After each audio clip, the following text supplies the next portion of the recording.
So this morning I woke up at 6 o'clock, went out to walk the dog, had some breakfast, a cup of tea, checked my emails, and then ordered some new window latches. 9 o'clock, time to get started on these windows.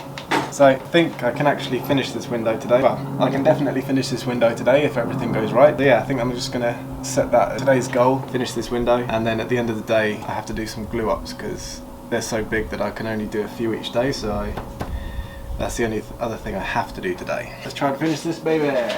So I've got 3 pieces: the frame, sash, bead.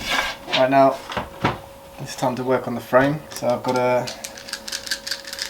first of all sand back this jam. So the jam is slightly thicker than it needs to be just because that's how thick the wood is that I use. So I have to sand back this face so that it's flush with the frame. Then I use a router to come in from the other side and make sure it's equal distance all the way around where it meets the sash. While I have the right router bit on, I can use this guide to make a little gully for the rain.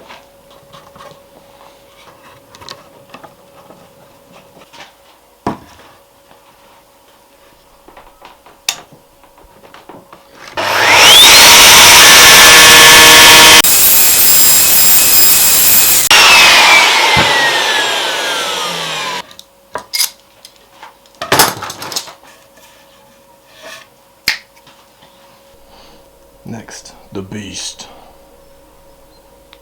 Router bit for cutting the weather seals. So I'm going to try something new today, which is always a good way to mess things up. So usually I put the rain seal in the middle here, and then it stops at the pivot point and starts again. So that each weather seal has to go a different way. So the bottom one goes one way, so the top one goes the other way, because they both slide in from different directions. But I always thought this was a little bit too thin to fit the whole weather seal, but I think it's enough, and it means that the weather seal will join in the middle here despite the pivot point. So that's the outside face, so I'm going to put a rain seal here, and then on the inside face I put a brush seal, so that way they'll both go all the way around instead of the rain seal stopping at the perimeter. So let's see if that causes me any trouble. Just have this weather seal meet at the pivot point, because I didn't think it should be so close to the edge, but actually there's still a good 8mm, 7mm here before the edge of the window. So now they go all the way around. On the inside there's an extra protection of the brush strip. Now I need to assemble it all and see if this strip meets all the edges.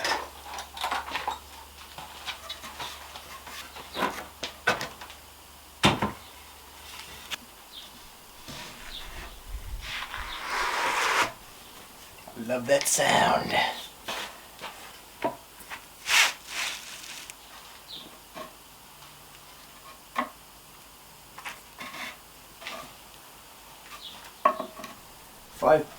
.2mm, I'm going to say. So it's going to Switzerland, so it's going to be wet there. So I'd say it'd probably end up about 4mm, so that's going to be nice and tight. I like it. Happy.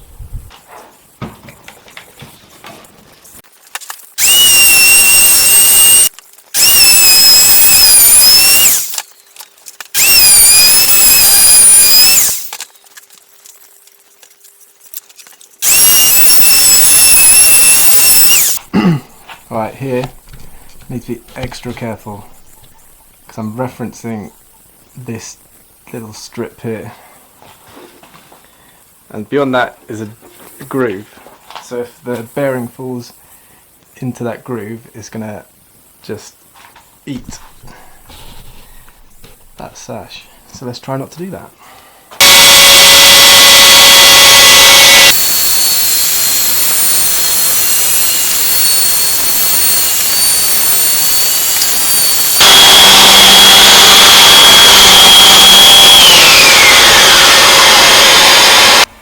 Thought the camera was falling over, but it was just the wind making a shadow move.